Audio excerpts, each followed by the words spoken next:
예, 7장 예배 의식, 교회 예배 의식 보도록 하겠습니다. 사실 이 교회 예배 의식은 한 페이지도 채 안 됩니다. 우리 헌법책 상에서는 한 페이지도 채 안 되는데 조금 얘기할 것들이 많이 있습니다. 한번 하나씩 보도록 하겠습니다. 자, 예배 의식, 옛날 말로 이제 율례라는 표현을 쓰기도 합니다. 우리 성경에도 나오죠. 율례라는 표현이 나오는데 예배 의식을 한자어로 옛날에는 율례라는 표현을 썼었습니다. 아마 여러분들이 가끔 보실 때가 있을 거예요. 그 용어는 좀 알아두십시오. 예배 의식을 율례라고 한다. 자, 예배 의식은 하나님의 권위로 세워진 것입니다.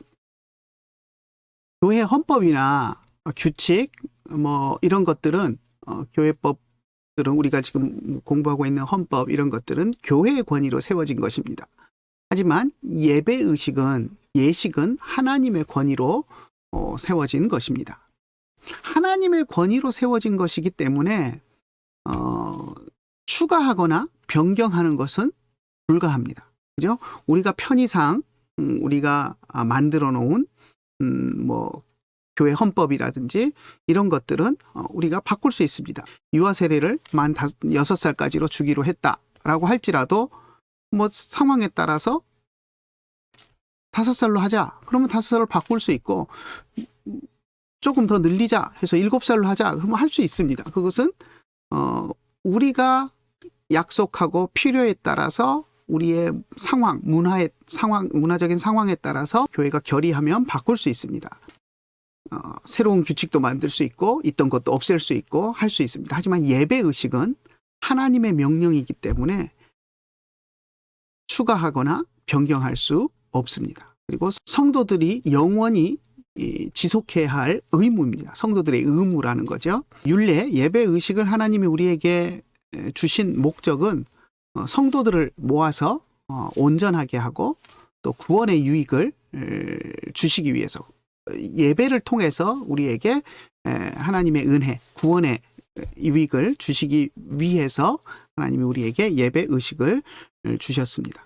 구약과 신약의 율례는 본질은 같으나 형식은 다르다.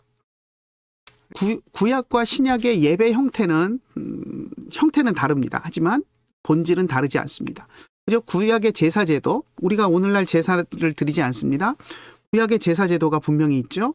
그런데 그 제사제도와 오늘날 우리가 드리는 예배가 형식은 다르지만 본질은 같습니다. 그죠? 성찬예식. 우리가 성찬예식을 하는 것을 왜 합니까? 구약에는 성찬예식이 없었어요. 하지만 오늘날 우리가 하는 구약 성찬예식은 예수님의 살과 피, 예수님이 십자가에서 우리를 죽으신 것을 기념하는 예식으로 우리가 성찬의 예식을 행합니다.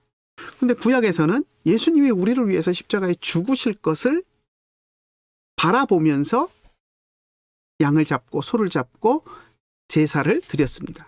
그래서 형식은 차이가 있지만 결국 그 본질은 예수님의 대속 사건, 예수님의 우리를 죄를 대속해서 십자가에서 죽으신 그 사건을 바라보면서 예수님을 경배하고 하나님의 은혜에 감사하는 그러한 본질은 다르지 않다는 거죠. 그래서 구약과 신약의 그런 예배 형태는 다르지만 본질은 같다라는 것을 우리가 알아야 합니다. 자, 구약의 율례는 예수 그리스도를 예표하는 것으로서 그 시대 안에서 그 시대 백성을 교훈하고 또 온전하게 세우는데 분명한 효력이 있는 그런 예식들이었습니다. 이제 예수님이 오신 이후로는 율례의 본질은 그대로 있지만 형식은 변형이 되었습니다. 예수님에 의해서 이루어진 것들을 선포하고 전하는 그런 형태로 예식이 바뀌었지만 그 원래 정신과 그 본질은 다르지 않다라는 것을 우리가 기억해야 되겠습니다.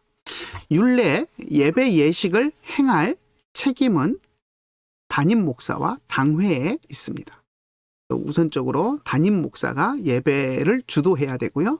그리고 당회가 또 그러한 것들을 책임지고 시행해야 합니다. 넘어갈까요? 첫 번째 이제 하나씩 봅시다. 기도부터 볼까요? 기도. 기도는 우리가 이제 신학적으로 보면 말씀과 성례와 더불어서 하나님이 우리에게 주시는 은혜의 방편이라고 이야기를 합니다. 그렇죠? 칼빈 선생님도 그랬고, 여러분들이 아마 조직신학 시간에 계속 여러 차례 배웠을 것입니다. 하나님이 우리에게 은혜 주시는 방편, 말씀과 성례, 그리고 기도, 이것을 늘 이야기를 했을 텐데, 이 말씀과 성례와 더불어 하나님이 우리에게 은혜 주시는 방편이 기도입니다.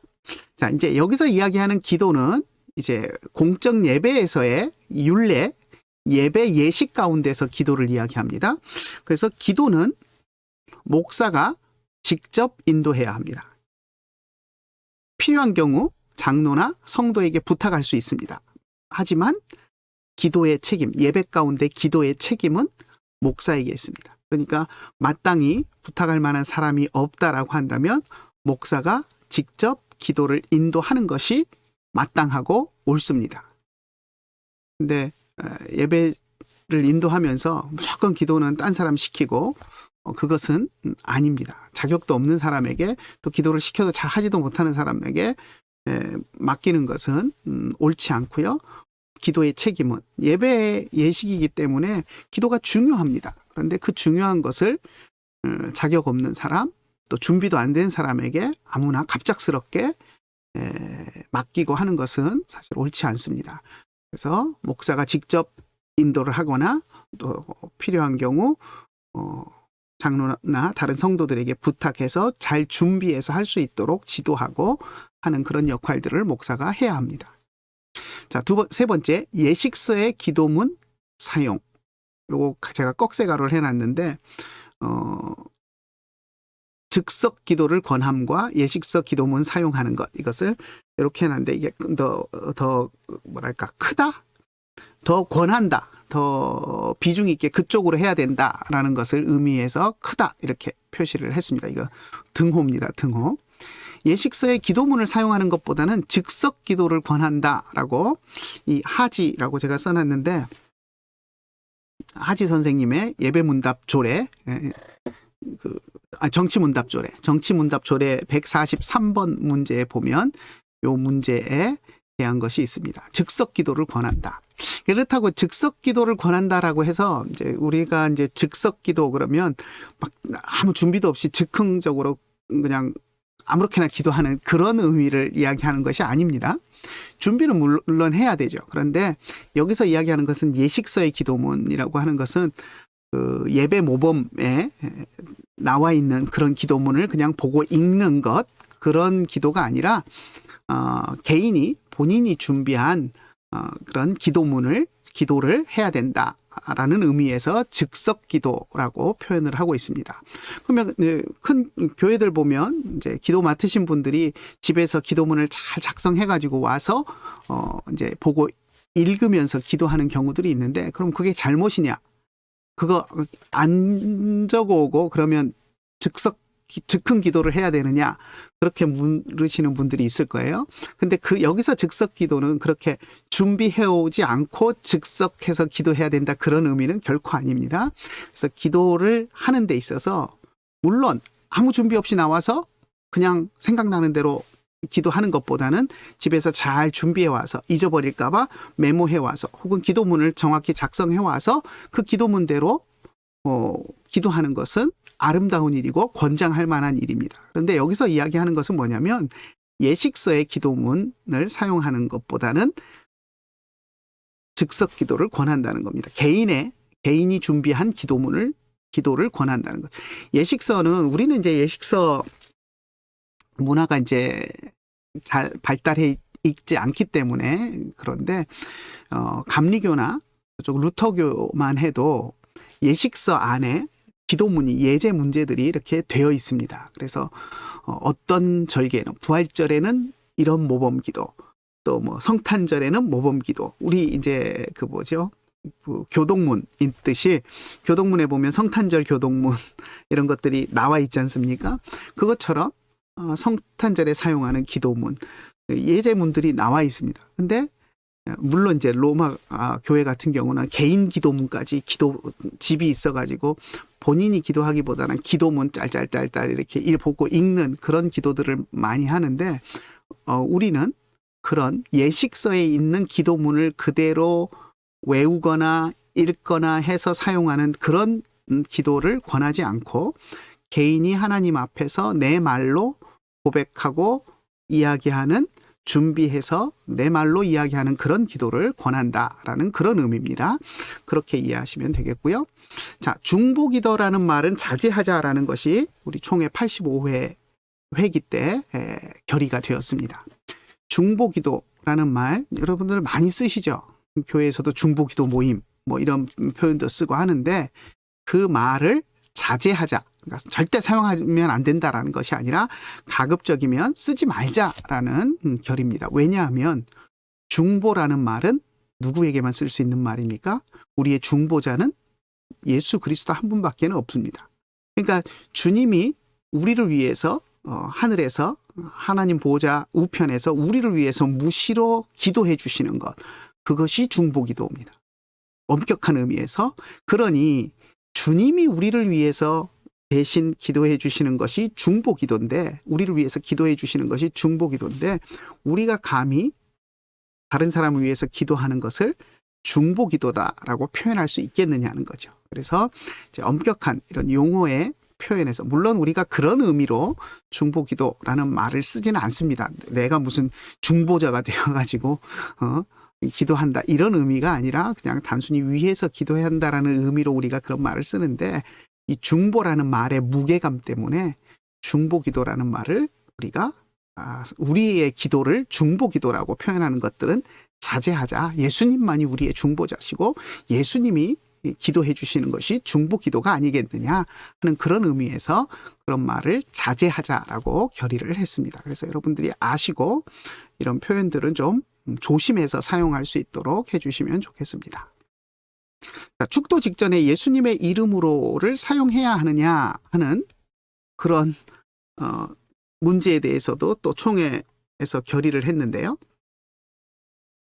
85회 때 결의를 했습니다. 제가 머리에 가려가지고 안 보였는데 85회 때 결의를 했습니다. 예수님의 이름으로를 사용해야 된다. 그러니까 무슨 말이냐면 그냥 축도만 하면 상관없습니다. 근데 목사님들 가운데 보면 축도를 시켜놨는데 이제 축도 시간에 나와가지고 축도하기 전에 기도를 먼저 하고 축도를 하시는 분들이 있어요. 그냥 나와서 축도 그냥 이제는 하고 손 올리고 이제는 우리 주 예수 그리스도의 은혜와 하고 그냥 바로 축도를 시작하면 상관이 없는데, 그 전에 하나님 하면서 일반적인 기도를 쭉 하고 나서, 그리고 나서 이제는 하고 이제 축도로 넘어가시는 분들이 있거든요. 그럴 때 축도 직전에 기도를 했을 때, 일반적인 기도를 했을 경우에 바로 예수님의 이름으로 기도합니다 없이 바로 이제는 하고 축도를 해야 되느냐, 아니면 예수님의 이름으로 기도합니다 하고 끝내고 이제는 하고 축도를 해야 되느냐 하는 그 문제에 대해서 이제 논란이 있었는데, 그 문제에 대해서 총회에서 결의를 한 것입니다. 뭐라고 결의를 했다고요? 예수님의 이름으로 기도합니다를 해서 앞에 기도한 것을 끝맺고 예수님의 이름으로 기도합니다 아멘 하고 그 다음에 이제는 하고 축도로 넘어가야 된다라고 결의를 했습니다. 그러니까 결의를 했으니까 그게 이제 사실 이게 뭐 그렇게 크게 중요한 문제는 사실 아닙니다. 하지만 우리 총회에서 결의를 했다면 우리가 그것을 지켜주는 것이 맞겠죠. 왜냐하면 이런 것들을 여러 가지를 따졌을 때 축도와는 별개의 기도기 때문에 예수님의 이름으로 기도를 끝내는 것이 신학적으로도 옳겠다라고 우리가 판단을 해서 그렇게 결의를 한 것이니까 지켜주는 것이 맞습니다. 그래서 여러분들이 나중에 이제 목사 안수를 받으시고 축도를 하게 될 때, 축도 직전에 어떤 특별한 기도를 하게 된다면 꼭 예수님의 이름으로 기도합니다 아멘 하고 나서 축도를 들어가도록 이렇게 몸에 배 놓으시면, 그걸 분명히 기억하고 계시면 좋겠습니다. 그렇다고 여러분 교회에서 여러분들이 지금 사역하고 있는 교회에서 담임 목사님이 또 축도 직전에 이렇게 기도를 하고 나서 예수님의 이름으로 기도합니다로 끝맺지 않고 기도하다가 갑자기 축도로 넘어간다고 해서 목사님 찾아가서 목사님 총회 결의 사항 위반입니다.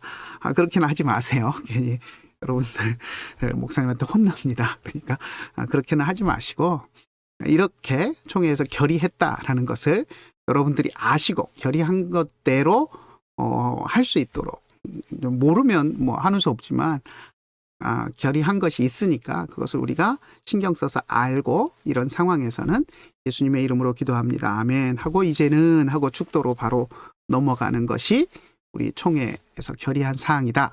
알고 계시고 그렇게 사용을 하셨으면 좋겠습니다. 예배 모범 5장에 이제 공식 기도라는 것이 있는데요. 한번 넘어가서 볼까요? 네.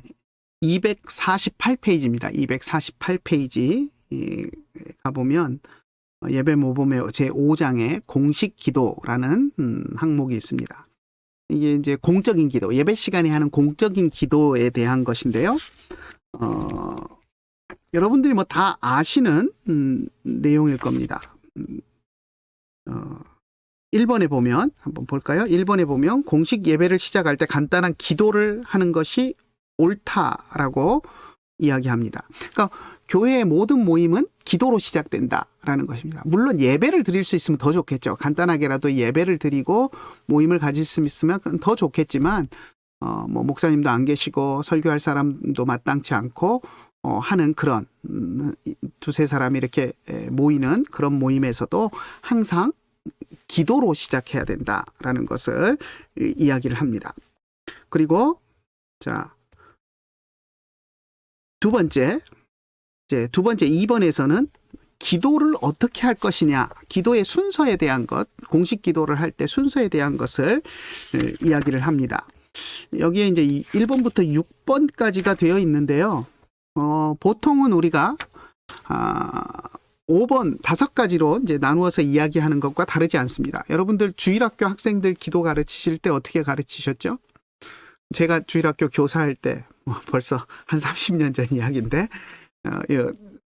이렇게 손가락 해가지고 5손가락 가지고 하나님 아버지, 하나님 부르는 거죠. 그러니까 단순히 부름이 아니라 이건 영광을 돌리는 겁니다. 그죠? 하나님의 존귀하신 이름을 높여 부르는 것. 하나님 아버지 감사합니다. 이건 감사. 하나님이 우리에게 베풀어 주신 은혜를 기리면서 감사하는 것. 용서해 주세요. 회개. 그 다음에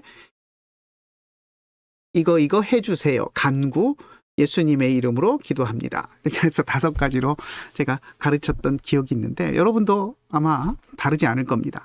그 내용입니다. 여기서도 1번 보면 영광을 돌림. 하나님의 이름을 부르고 하나님 아버지 했던 것처럼 하나님의 아버지의 이름을 부르면서 높으시고 존귀하신 이름을 칭송하면서 하나님의 이름을 부르고 영광을 돌리는 걸 이야기하고요. 두 번째, 감사합니다. 감사. 하나님이 우리에게 베풀어 주신 은혜를 언급하면서 감사하는 거. 세 번째, 회개. 용서해 주세요. 자복하는 거. 자복, 회개. 내 죄를 생각나는 대로 하나님 앞에 이야기하고 죄의 용서를 구하는 것. 그리고 이제 4번에 다른 사람을 위한 기도라고 되어 있는데, 그리고 이제 5번이 간구로 되어 있는데, 뭐 이거 해주세요 하는 그 우리 5손가락 갖고 했을 때 약지에 해당하는 간구를 둘로 나누는 겁니다. 그러니까 간구는 간구인데 첫 번째 먼저 해야 될 것을 다른 사람을 위한 기도를 먼저 하고 그다음에 내 필요에 대한 간구는 그 다음에 하도록 이렇게 둘로 나눠놨습니다. 근데 큰 의미는 없습니다. 그래서 4번, 5번은 한 덩어리로 해서 간구, 그리고 6번은 간구할 근거. 그런데 우리가 무엇으로 기도합니까? 예수 그리스도의 이름으로, 우리를 죄에서 구원하신 예수님의 이름으로 기도하기 때문에 예수님의 이름으로 우리가 하나님 앞에 나아가서 기도합니다. 예수님의 이름으로 기도합니다라고 하는 그 간구의 근거를 들고 기도해야 된다라는 것을 이야기합니다. 그래서 뭐 공식적으로 장황하게 신학적으로 풀어서 설명해 놨지만 우리 주일학교 학생들에게 5손가락을 이용해서 가르쳤던 그 내용을 그대로 이야기하고 있습니다. 자, 250페이지 볼까요? 3번. 설교한 후에, 잠깐만. 없죠? 자, 설교한 후에 하는 기도. 거기는 설교한 말씀, 들은 것과 관계되는 것들을 기도해야 된다라고 이야기합니다. 그러니까 설교에서 선포되어진 말씀이 있었다면 그 후에 기도하는 것은 들은 말씀을 가지고 하나님 이런 말씀을 주셔서 감사합니다. 그런 말씀을 내가 삶 속에서 이렇게 적용하고 또 기억하면서 그 말씀대로 살아갈 수 있게 해주십시오 하는 그 기도가 포함되는 것이 좋다라는 거죠. 그래서 그렇게 기도할 수 있도록 하자라는 그런 권고 사항입니다. 그래서 사실 저는 우리 교회 성도들에게 감사한 것이 우리 교회 성도들은 대부분 그렇게 기도를 하시더라고요. 저는 그게 너무나 당연한 것이라고 받아들였는데 그렇지 않은가 봐요. 이게 만약에 제가 이제 대예배 때 설교를 하고 그리고 이제 예배 끝나고 뭐 여전도회나 이런 것들 하잖아요. 그럼 여전도회 대표 기도하는 권사님들이 기도하는 것을 제가 들으면 대예배 때 설교 시간에 들은 말씀을 가지고 그런 말씀을 주셔서 감사합니다. 그런 말씀을 잘 실천할 수 있도록 해주시달라는 그런 기도들을 그 구체적인 들은 내용을 가지고 설교 시간에 다루었던 내용들을 가지고 기도를 보통 하시거든요. 그래서 나는 너무나 또 당연하게 그것을 생각을 했는데 제 아는 목사님 한 분이 어떤 그 특별한 그 세미나 하는데 갔다 오시던지 설교 세미나 이런 데 갔다 오시더니 거기서 그걸 배웠다는 거예요. 설교 후에 기도는 이렇게 해야 된다라는 것을 거기서 배워서 성도들에게 그렇게 이제 가르치고 설교를 했더니 이제 예배 후에 기도할 때 그렇게 설교 시간에 들은 말씀을 가지고 기도하는 것이 이제 몸에 배기 시작해서 그렇게 기도하기 시작해서 너무 좋다 뭐 이런 얘기를 하시는 것을 들었어요. 그래서 저는 들으면서 우리 성도들은 그냥 하는 건데 이런 생각을 했었는데 아무튼 그런 면에서 우리 성도들이 참 훈련을 잘 받고 잘 하시는 것 같아요. 제가 뭐 훈련을 시킨 것은 없지만 아무튼 그렇게 잘 하는데 그리고 4번에서 이야기하는 것은 뭐 공식적으로 우리가 예배 전에 어떻게 기도를 해야 된다 이런 것들은 없지만 예배가 시작되기 전에 성도들이 기도로 준비해야 된다라는 것을 이야기합니다. 목사가 설교를 준비하는 것처럼 성도들도 기도로서 예배를 준비해야 된다라고 이야기하는 것이 4번의 내용입니다. 여러분들 읽어보십시오. 자, 5번 봅시다. 251페이지 5번. 공식 기도에 참여한 모든 사람의 자세는 어떠해야 되는가 하는 그런 문제인데요.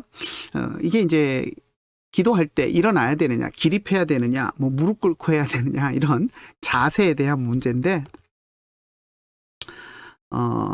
가급적 일정한 태도를 가지는 것이 당연하다라고 이야기합니다. 기립해서 기도하는 자세는 성경에서 말하고 있는 자세다.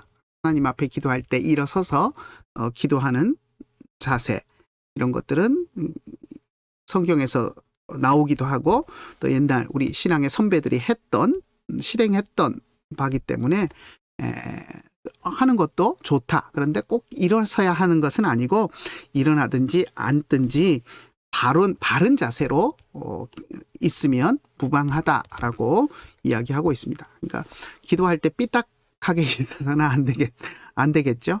기도할 때는 바른 자세로 하나님 앞에 기도하는 거니까 바른 자세로 그것이 꼭 일어서서 기립해야 될 필요까지는 없더라도 앉아서 반듯한 자세로 기도를 해야 된다. 뭐 예절이라는 것도 사실 어떻게 보면 문화적인 현상일 수 있지만 우리의 일반적인 문화적인 현상을 놓고 볼 때 바른 자세를 가지고 하나님 앞에 기도해야 된다라는 그런 정도로 생각하시면 될 것 같습니다. 자, 할 게 많죠? 한 줄 하는데 참 많은 것들을 우리가 다루어야 합니다. 자, 또 봅시다. 다시 261페이지로 넘어가서 두 번째 찬송. 오늘 다 볼 수 있을지 모르겠습니다. 찬송. 찬송에 대해서도 할 말이 많이 있습니다. 여기는 찬송하고 성경 구절 3개 딱 해놓고 끝났는데 자, 제가 몇 가지만 꼭 우리가 짚고 넘어가야 될 것들만 좀 찾아서 총회 결의사항을 중심으로 좀 정리를 해봤습니다. 첫 번째, 불신자의 곡은 사용하지 않는다. 이제 불신자가 작곡한 작곡은 사용하지 않는다라고 이제 이야기를 하고 있는데 25회 때 결의를 했습니다. 25회 때 결의를 했는데 이게 이제 아무래도 불신자가 작곡한 것들은 그런 뭐랄까 영적인 작곡 음악을 작곡하고 하는 것들은 영적인 요소들이 분명히 있어요. 그래서 그런 영적인 것들 불신자가 작곡한 그런 음악들은 음악에 있어서 영성적인 것들이 찬송가로 적합하지 않기 때문에 사용하지 않는다라고 이야기를 하고 있습니다.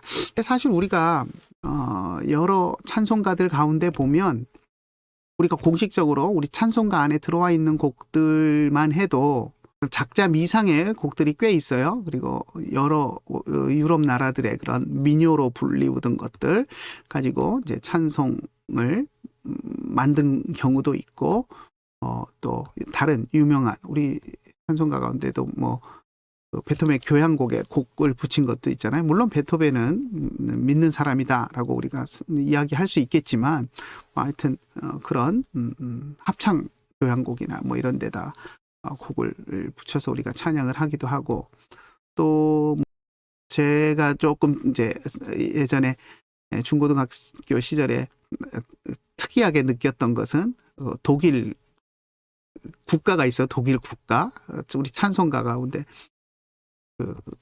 시온성과 같은 교회. 이게 독일 국가거든요. 시온성과 같은 교회. 이게 독일 국가입니다. Eine kein und Recht und Freiheit für das deutsche Vaterland 하는 그 독일 국가인데 독일 국가의 찬송가 가사 모르겠어요. 어느 게 먼저인지는 모르겠지만 아무튼 그런 것도 있고 최근에 보니까 미국에서는 우리 아리랑 곡에다가 미국 CRC 교단에서는 아리랑 곡을 또 찬송가 가사를 써가지고 찬송가를 만들어서 또 공식 자기들 찬송가 집에다 넣어서 또 부르기도 하고 하는 그런 뉴스도 보고 하는데 아무튼 뭐 그런 특이한 예들이 있지만 불신자들의 곡을 사용하지 말자라고 이제 결의를 한 것은 불신자들의 그런 믿지 않는 사람들의 영성이 들어있는 그런 곡들은 찬송가로서 적합하지 않다라고 하는 그런 취지에서 한 것입니다. 그래서 그렇게 이해를 하시면 좋을 것 같고요.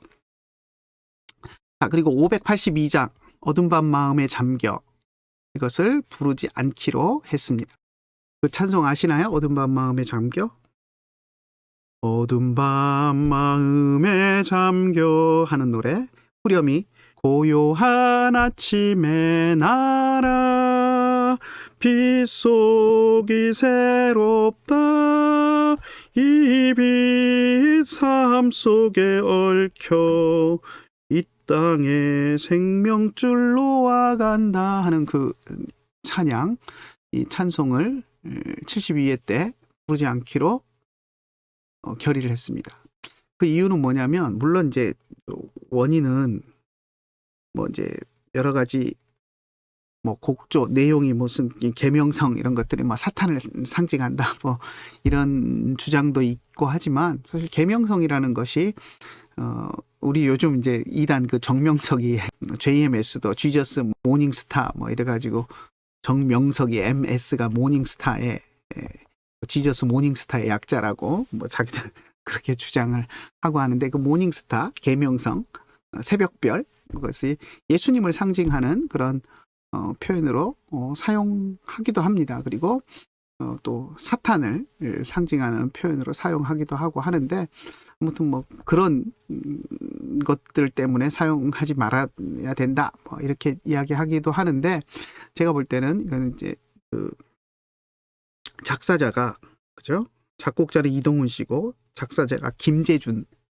씨입니다. 우리 자유주의 신학자 김재준 씨가 작사를 한 것이기 때문에 총회에서 그것 때문에 뭐 장로교 분열과도 연관이 있고 그렇잖아요. 그래서 부르지 않기로 했습니다. 그러면 이런 얘기를 하면 꼭 이야기하시는 분들이 그러면 부르지 않기로 했으면 찬송가에서 빼버리면 되지 않느냐? 왜 안 빼느냐라고 이제 이야기하시는 분들이 있어요. 근데 지금 찬송가는 우리 교단만 쓰는 찬송가가 아닙니다.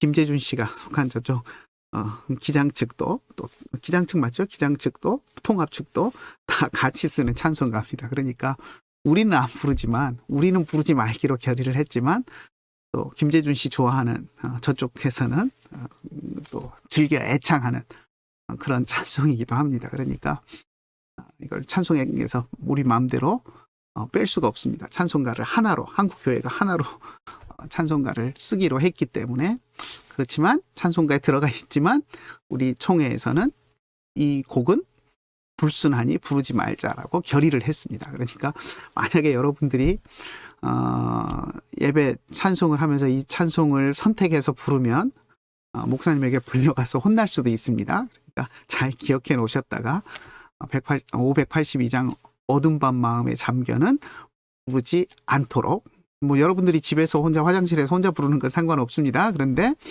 공식 예배에서 부르는 것은 안 됩니다. 우리 총회에서 결의를 했기 때문에 여러분들이 좀 잘 알고 계시고요. 예배 시 악기 사용과 복음성가 사용은 건에 대해서는 찬송가만 사용하라라고 했습니다.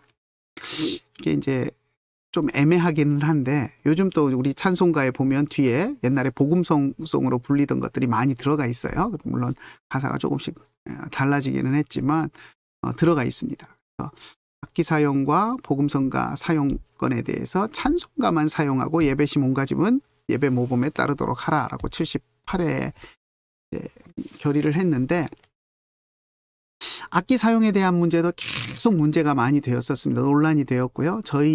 제가 이제 중고등학교 시절에는 특성하면서 기타 치면서 특성하면 불려가서 혼났고 또 특성하면서 찬송가에 없는 복음성가 부르면 불려가서 혼났고 그런 시절이 있었습니다. 요즘은 전혀 그렇지 않은데 그래서 이제 그런 배경들과 연관이 되어서 악기 사용을 해야 되느냐, 드럼 써야 되느냐, 그런 또 드럼을 또 사탄의 악기다, 막 이런 주장을 예전에는 많이들 했지 않습니까? 그래서 뭐 사람의 감성만 자극하는 악기다, 막 투닥투닥 해가지고 그래서 이제 그런 문제들이 많이 제기가 됐는데, 그래서 예배 시 악기 사용 문제에 대한 이야기, 복음성가 사용 이런 것들에 대한 안건들이 계속 총회에 올라왔는데 어떻게 해야 되느냐 할 때 다른 것은 다 이제 자유롭게 하고 예배 시간에는 찬송가만 사용한다. 그러니까 예배 시간에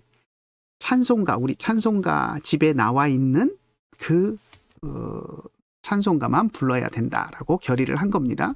근데 이 예배 시간은 땡 치고부터입니다. 땡 치고. 그러니까 우리 요즘 이제 종을 잘 안 치는데 강대상에 보면 종이 있잖아요. 그래서 11시 딱 되면 땡 하고 이제 지금부터 묵상 기도함으로 예배 시작하겠습니다.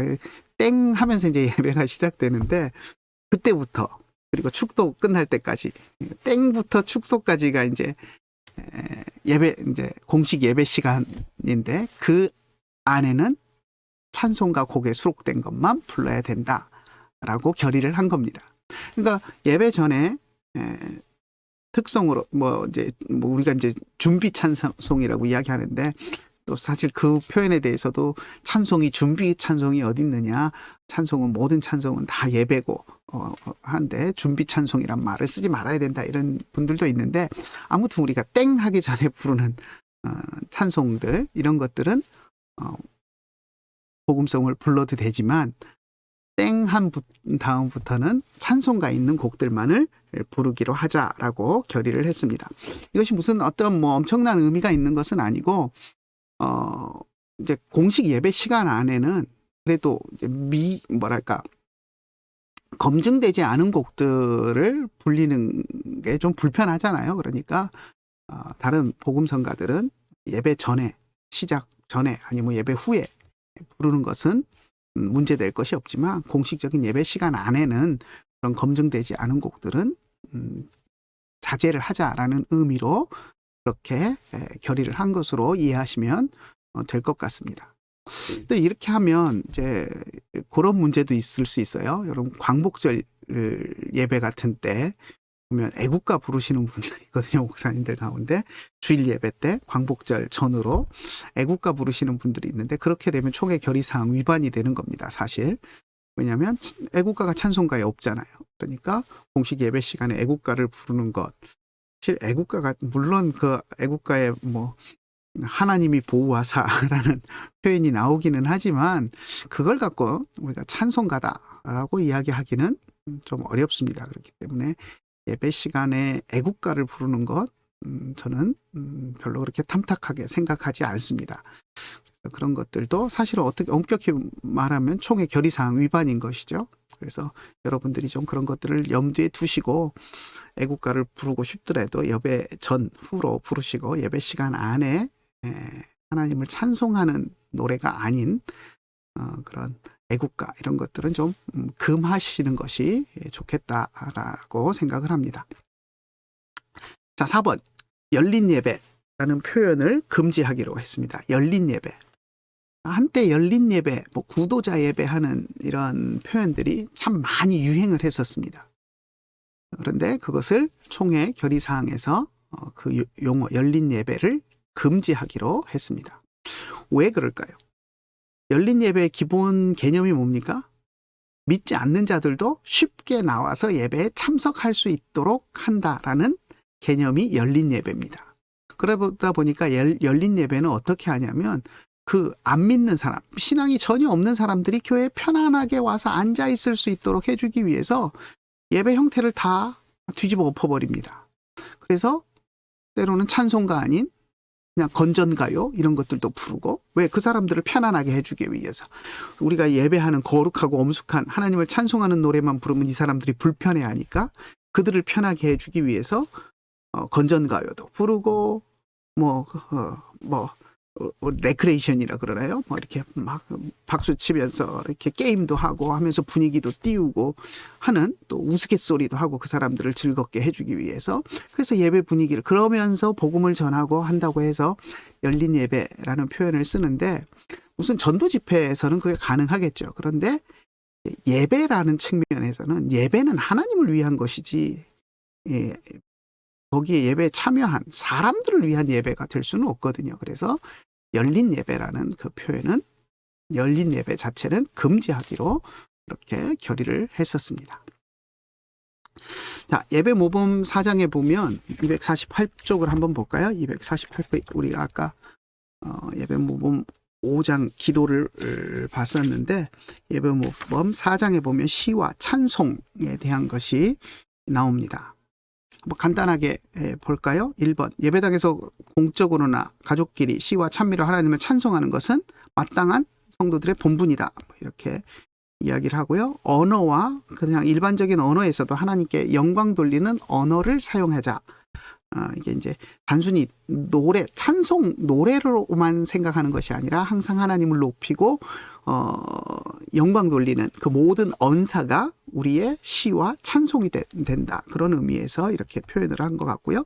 자, 2번 하나님을 찬송하는 노래를 부를 때는 정성으로 해야 되고 그 뜻을 깨달아서 곡조에 맞춰서 해야 된다. 그냥 아무 생각 없이 부르면 안 되고 가사를 곱씹으면서 그것도 리듬, 곡조에 정확히 맞춰서 부르도록 해야 된다라고 이야기합니다. 물론 음악적인 실력이 안 되고 음치 박치여가지고 못 맞추는 건 어쩔 수 없지만 노력해서 맞추도록 박자와 음정을 정확히 맞춰서 부르도록 노력해야 되고 또 목회자들은 그것을 성도들이 잘 맞춰서 부를 수 있도록 가르쳐야 된다라는 그런 의미입니다. 그리고 교우는 반드시 찬송가를 준비하여서 함께 찬송하는 것이 마땅하다라고 했는데 요즘 보면 찬송가는 고사하고 성경책도 안 들고 다니죠. 다 PPT에 띄워주니까. 근데 어떤 찬송가를 준비해가지고 다니는 것이 마땅하다라고 우리 예배 모범에는 나와 있습니다. 그래서 어떻게 보면 우리 목사님들이 성도들을 망치는 것 같아요. 편하게 다 PPT에 띄워주고 성경 구절도 띄워주고 찬송가도 다 띄워주고 그러니까 찬송가 들고 다닐 이유가 없고 성경책 들고 다닐 이유가 없잖아요. 그죠? 사실 안 띄워주면 성경을 읽읍시다. 마태복음 그러면 찾아서 성경을 찾아서 읽어야 될 텐데 그냥 가만히 앉아있으면 PPT 다 띄워주니까 그러다 보니까 성도들이 바보가 되는 것 같아요. 옛날에는 어느 성경 하고 이야기하면 잘 찾았습니다. 우리 주일학교에서 신구약 성경 목록과도 외우잖아요. 창세기, 출애굽기, 레위기 하고 막 외워가지고 그 순서들을 알아서 무슨 성경 그러면 어디쯤 있다 뭐 잘 모르겠으면 노래 막 가사 이렇게 되짚어 보면서 어디쯤 있겠구나 해서 찾는데, 요즘은 이 중직자들도 안수 집사나 장로들도 성경을 잘 못 찾는, 어디 몇 장 그러면서 자기 성경책 가지고 찾을 수 없는, 다 맨날 띄워서 보여주니까 성경책도 못 찾는 그런 바보 성도들을 우리 목회자들이 사실 만들고 있는 거 아닌가 하는 생각이 되는데, 아무튼 찬송가를 준비하여서 가지고 다녀야 하는 것이 마땅하다. 성경책은 물론이고요. 자, 공식 예배 때 찬송은 목사가 조심하여 정할 것이나 가급적 적당하게 하여 교인 전체로 찬송하는 실력을 얻게 함이 옳다. 목사에게 찬송을 지도할 그런 책임도 있습니다. 조심하여서 곡을 정하라라고 이야기합니다. 목사가 찬송곡을 정해야 할 의무가 있습니다. 근데 요즘 보면 찬양 인도자들, 음악 좀 하고 악기 좀 다루고 노래 좀 하는 사람들 찬양 인도자로 세워가지고 그냥 맡겨버리는 경우들이 있는데, 물론 음악 목사를 세우면 제일 좋겠죠. 그런데 그렇지 않고 신학적인 배경 지식이 전혀 없는 사람들에게 선곡을 맡기고 찬양 인도를 맡겨버리니까 이제 그런 복음성가들 가운데 검증되지 않은 그냥 우리에게 감성만 자극하는, 그러면서 찬송곡으로 어울리지 않는 그런 곡들. 특히 대표적인 곡이 뭐냐면 당신은 사랑받기 위해서 태어난 사람. 이게 찬송곡은 아니잖아요, 그죠? 위로해주고 축하해주고 이렇게 다독여주는 그런 곡이지. 그걸 하나님을 찬송하는 곡은 아니거든요. 당신은 사랑받기 위해 태어난 사람. 근데 그런 곡들이 예배 시간에 찬송곡으로 불리우는 그런 일들이 생겨나거든요. 근데 그것이 이제 뭐 교제하는 시간 이럴 때는 가능하지만 그거와 전혀 어울리지 않는 예배 중간에 그걸 찬송으로 부른다거나 해서는 안 되거든요. 그래서 그런 것들이 신학적인 교육을 받은 사람들은 조심스럽게 그 상황에 맞춰서 그런 곡들을 선정을 하지만, 그렇지 않는 사람들은 이제 좀 클럼지하게 영어가 튀어나오는데 조심성 없게 이렇게 이제 곡을 택하는 경우들이 있는데, 그런 것들은 좀 제한을 해야 된다 하는 그런 의미로 이렇게 이야기를 합니다. 자, 넘어갑시다. 찬송 여러분들이 좀 생각해 보시고요. 그래서 요 582장 어둠 밤 마음에 잠겨는 부르시지 말도록 해주시고요. 자, 다시 넘어가서 성경 낭독. 성경 낭독은 초대교회 때부터의 아름다운 전통이다. 그렇죠? 초대교회 때는 사실 설교 시간에 성경을 낭독하는 경우들이 많았습니다. 왜냐하면 설교자들이 없었기 때문에. 사도들이 있었지만 교회들이 여기저기 이제 개척이 되어서 생겨나면서 사도들이 다 다니면서 설교를 할 수가 없었습니다. 물론 순회 설교자들이 다니기는 했지만 매주 설교자가 확보되질 않았기 때문에 설교자가 있을 때는 설교를 하지만 설교자가 없을 때는 사도들이 보내온 서신서, 카피본 이런 것들을 대신해서 읽는 그런 전통들이 생겨났습니다. 그래서 성경 낭독은 초대교회 때부터 있었던 아주 중요한 전통이고요. 그리고 예배모범 3장에 보면 이제 성경 봉독에 대한 이야기가 나오는데, 다시 예배모범으로 가봅시다. 3장 성경 봉독 247페이지입니다. 248로 돼 있는데 247페이지 성경 봉독입니다. 성경 봉독은 공식 예배의 한 부분이니 반드시 목사나 그 밖에 허락받은 사람이 봉독한다. 성경 봉독의 책임은 누구에게 있다고요? 목사에게 있습니다. 목사가 읽는 게 원칙이고, 그렇지 않으면 목사가 특별히 준비 된 사람에게 부탁해서 할 수 있습니다. 신구약 성경은 청중으로 알아듣게 하기 위하여 한글 성경을 낭독한다. 한글 성경을 사용한다라고 하지만 꼭 한글이어야 한다는 법은 없습니다. 청중들이 영어에 더 익숙하면 영어 성경을 사용할 수 있는 것이고, 그것은 청중들이 익숙한 언어의 성경을 사용해야 된다라는 것입니다. 그래서 그렇게 사용하면 되겠고요. 3번 봉독할 성경 장절은 목사의 의향대로 작정할지니 유익한 줄로 생각할 때는 그 읽는 중에 어떤 부분을 해석함도 오르나 성경을 읽든지 찬송하든지 기도하든지 강도하든지 각 절차의 시간이 서로 적당하게 하고 결코 모든 것이 합하여 너무 짧든지 너무 지루하게 하지 말아야 한다. 이제 규모 있게 시간을 배정하라라는 것이고요. 그리고 어디를 읽든지 그것은 목사가 정하면 되고, 읽다가 필요하다고 생각하면 중간에 설명을 해석이나 설명을 넣어도 된다라고 이야기합니다. 사실 제가 예전에 그 연세대에서 했던 성경을 낭독하라라는 세미나를 가서 참 감명을 많이 받았던 적이 있습니다. 그게 이 드라마 바이블인가요? 앱에, 핸드폰 앱에 보면 드라마 바이블을 만든 그 단체가 있는데, 그 드라마 바이블을 가지고 성경 낭독 소그룹 이런 것들을 운영하면 하는 그런 곳에서 이제 외국에 있는 유명한 교수님을, 신학교 교수님 모셔와 가지고 성경 낭독에 대한 이제 세미나를 한 것인데요. 뭐 초대교회 전통이다 뭐 이런 것들도 이야기하고 그랬는데, 제가 감명을 받았던 것은 뭐냐면 오늘날 한국 교회 안에서 목사들이 이제 특히 개척교회 같은 경우 이제 사역자들이 없이 혼자서 목사님이 다 감당하는 경우, 새벽 기도부터 수요일, 금요일 뭐 다 목사님이 하는 설교를 사실 그렇게 일주일에 막 새벽 기도 설교까지 해가지고 열몇 편씩 준비한다는 게 그게 쉬운 일이 아니거든요. 그러다 보니까 이제 어떤 목사님이 간증을 하는데, 수요 예배나 금요 기도회 때 설교 준비가 제대로 안 돼서 너무 부실하게 준비해서 말씀을 들고 서면서 그것이 참 성도들한테 죄스러웠다 이런 얘기를 하면서, 그러다가 어느 날 설교를 하는 것보다 그냥 내가 준비가 안 됐는데 굳이 설교를 할 필요보다 성경 말씀을 그냥 같이 읽는 것이 좋지 않겠느냐라고 생각해서 수요일 날 소선지서 중에 하나를 전체를 1장부터 끝장까지 다 읽었더니 성경을 읽다가 성도들 가운데 펑펑 울면서 은혜 받고 또 회개하고 하는 일들이 일어났었다 하는 그런 간증을 제가 들은 적이 있습니다. 그러니까 어설프게 준비도 안 해가지고 그냥 괜히 말로 때우는 설교를 할 바에야 그 시간에 그냥 성경을 읽는 것도 사실 오히려 더 나은 선택일 수 있습니다.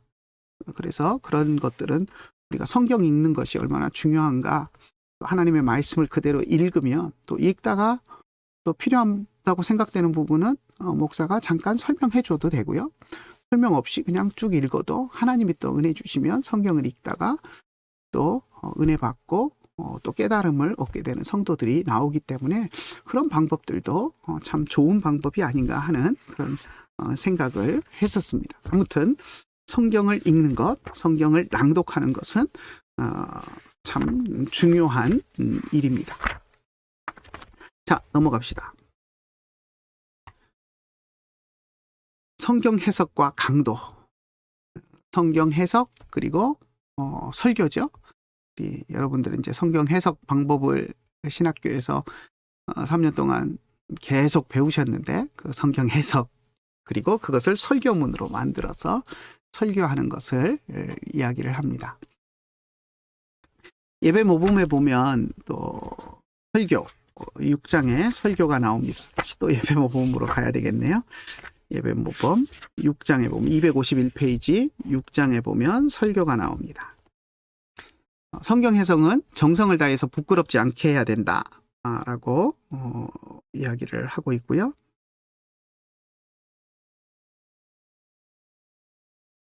(1번부터) 볼까요? 설교는 사람을 구원하는 하나님의 방침이니 크게 주의하여 행하여야 한다라고 이야기합니다. 이게 은혜의 방편, 우리 아까 하나님이 우리에게 구원의 은혜를 주시는 방편으로 말씀, 성례, 그리고 기도를 이야기했었죠. 기도 첫 번째 기도를 이야기할 때도 그리고 그 세 가지 은혜 방편 중에서 제일 첫 번째로 이야기하는 것이 말씀의 방편, 즉 설교를 통한 은혜입니다. 그래서 하나님이 이 사람을 구원하는 방편, 방침이다라고 이야기하는 것이 그걸 이야기하는 겁니다. 그러니까 함부로 해서는 안 된다. 하나님이 설교를 통해서 하나님의 말씀을 전하고 사람을 구원하는 수단으로 은혜를 주시는 수단으로 사용하기 때문에 함부로 해서는 안 된다. 조심해서 행해야 된다라는 것을 이야기하고 있고요.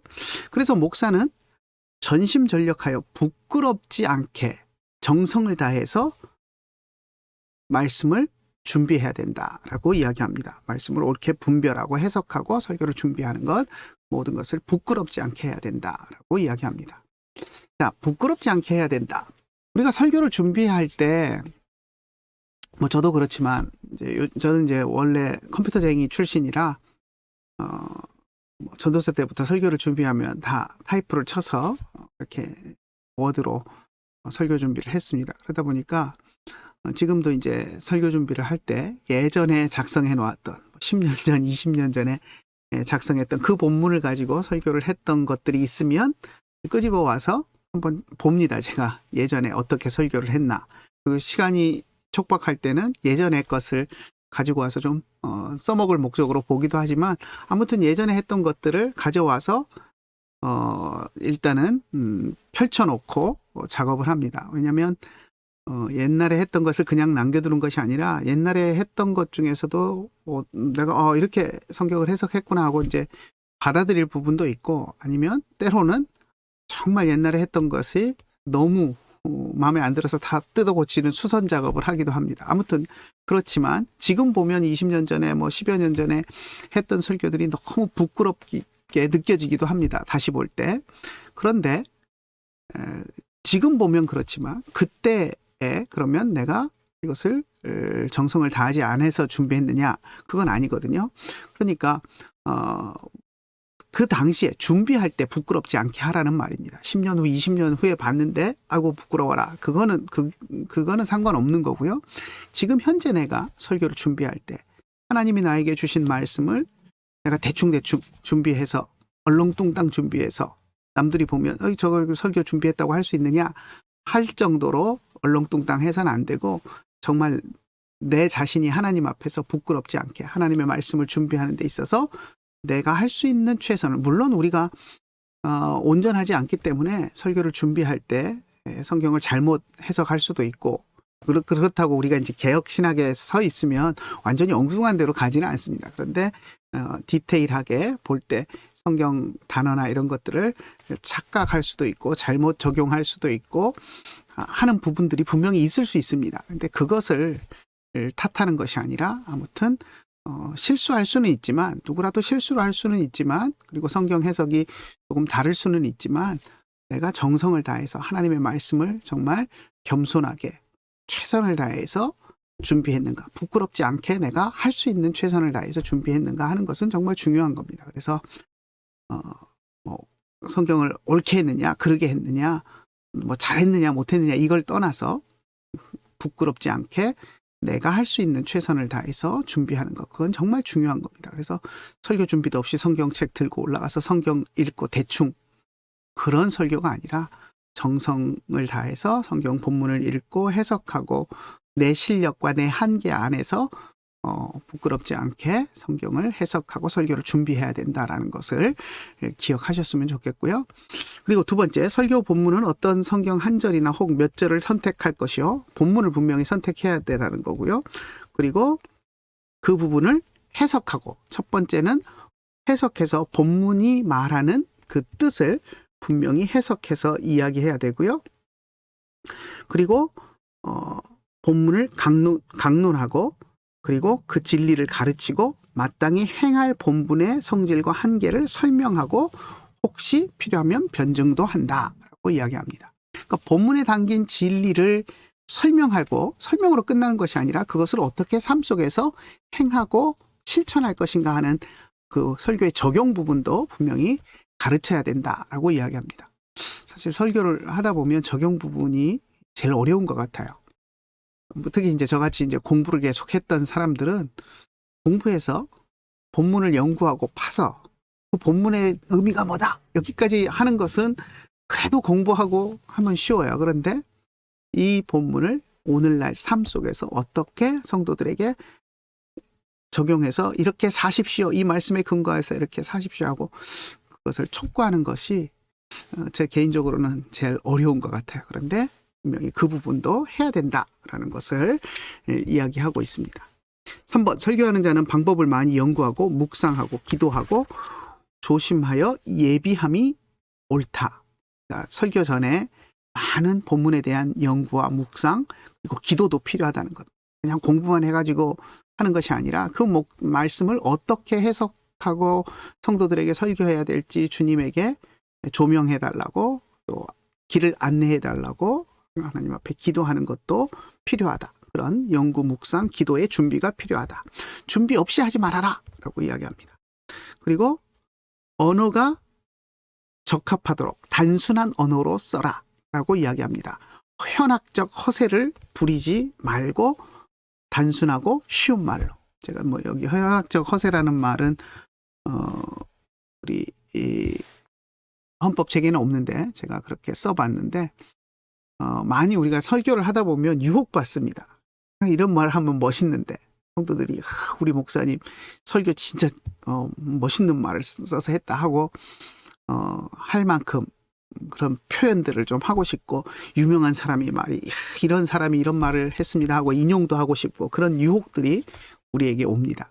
현학적 허세입니다. 설교와 별로 관계없이 그냥 내가 이런 것도 알아 하는 것을 드러내기 위해서 이야기하고 싶은 그런 것은 허세입니다. 그러니까 그런 것들은 부리지 말고 단순하고 쉬운 말로.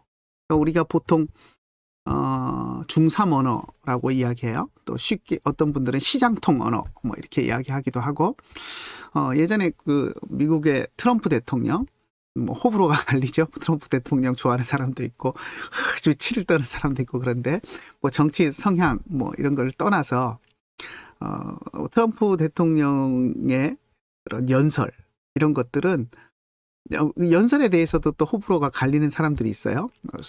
수준 낮다, 뭐 대통령이 저 따위로 연설을 하느냐, 뭐 이제 그런 표현들을 하는 분들도 있는데 그런데 의외로 트럼프 대통령의 설교가 연설이 인기가 좋습니다. 왜 그런지 아십니까? 쉬운 말로 해서. 그러니까 중학생들도 알아들을 수 있는 트럼프 대통령의 연설은 고상한 지식이 있어야 알아들을 수 있는 게 아니라 그냥 시장통에서 장사하는 사람도 알아들을 수 있고 중학교 2, 3학년 수준이면 다 알아들을 수 있는 그런 수준이다. 뭐 이런 평가들을 많이 해요. 근데 우리 설교가 그래야 된다는 거죠. 설교가 뭐 고상한 철학적인 용어들을 사용하고 막 원어를 사용하고 막 이러면서 어렵게 갈 것이 아니라 뭐 원어를 풀어서 설명해야 될 필요가 있을 때는 풀어야 되겠지만 그럴 때도 중학교 3학년, 2학년도 알아들을 수 있는 쉬운 말로 풀어야 된다는 겁니다. 그래서 쉬운 말로, 단순하고 쉬운 말로 설교해야 된다. 자, 그리고 행실로 자기의 가르치는 도리를 빛나게 하라. 말은 청산유수로 설교해놓고 삶이 개차반이 되면 안 된다는 거예요.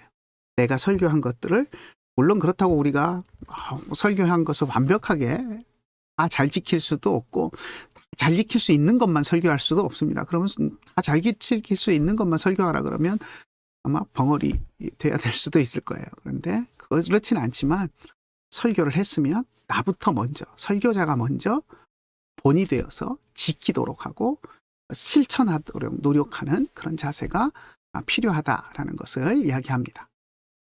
그리고 설교 후에 강도 후에는 감사의 기도와 축도로 끝내라라고 이야기를 합니다.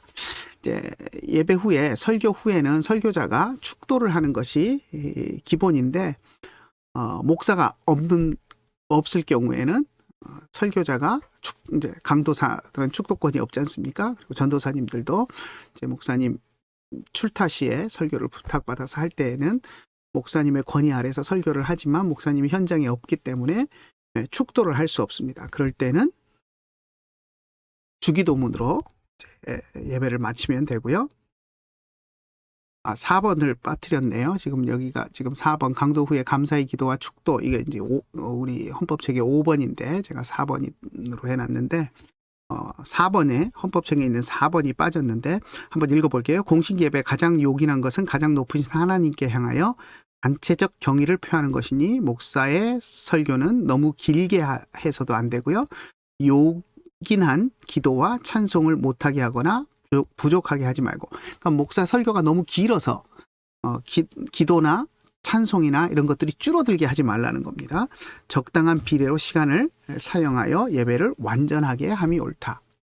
어떤 사람들은 막 설교를 2시간씩, 그게 우리 개혁주의 전통이다, 종교개혁자들의 전통이다, 뭐 이렇게 하는데, 물론 말씀을 강조했던 것이 개혁주의 전통이고 또 종교개혁자들의 전통입니다. 하지만 그렇다고 예배의 모든 요소 1시간 안에 혹은 2시간 안에 예배가 진행돼야 되는데, 그 중에 1시간 반을 2시간 가까이를 설교에만 쓰고 찬송은 제대로 부르지도 못하고 기도도 제대로 못하고, 이렇게 되면 안 된다는 거죠. 그래서 비례에 맞춰서 예배가 1시간이면 설교는 30분, 20분, 그리고 다른 것들도 성경을 읽는 시간도 있어야 되고 기도하는 시간도 있어야 되고 찬송하는 시간도 있어야 되고, 그것이 적절히 잘 분배가 될 수 있도록 목사가 그런 것들을 설교하는 사람이 잘 조절해야 된다라는 것을 이야기하고 있습니다.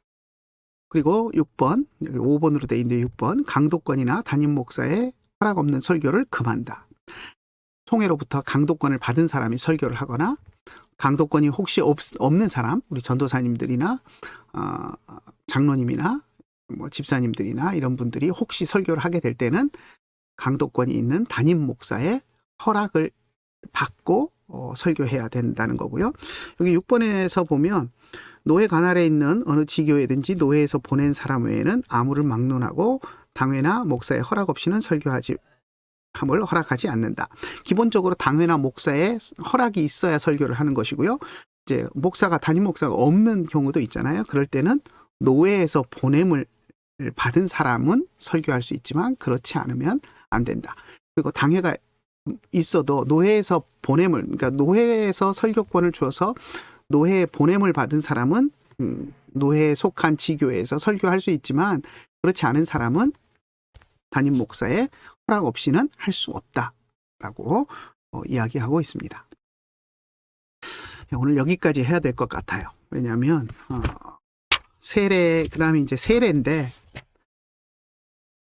세례에 대해서는 제가 좀 할 말이 좀 많이 있습니다. 세례에 대해서 좀 할 말이 많아서 시간이 너무 오버가 될 것 같아요. 그래서 지금 벌써 시간 다 된 것 같은데, 세례는 우리가 다음 시간에 대면으로 만나서 제가 세례에 대해서 좀 이야기하고 나머지들도 좀 얘기를 하도록 하겠습니다. 그래서 오늘 여기 성경 해석과 예배 의식에서 성경 해석과 강도에서 일단 일단락하고요.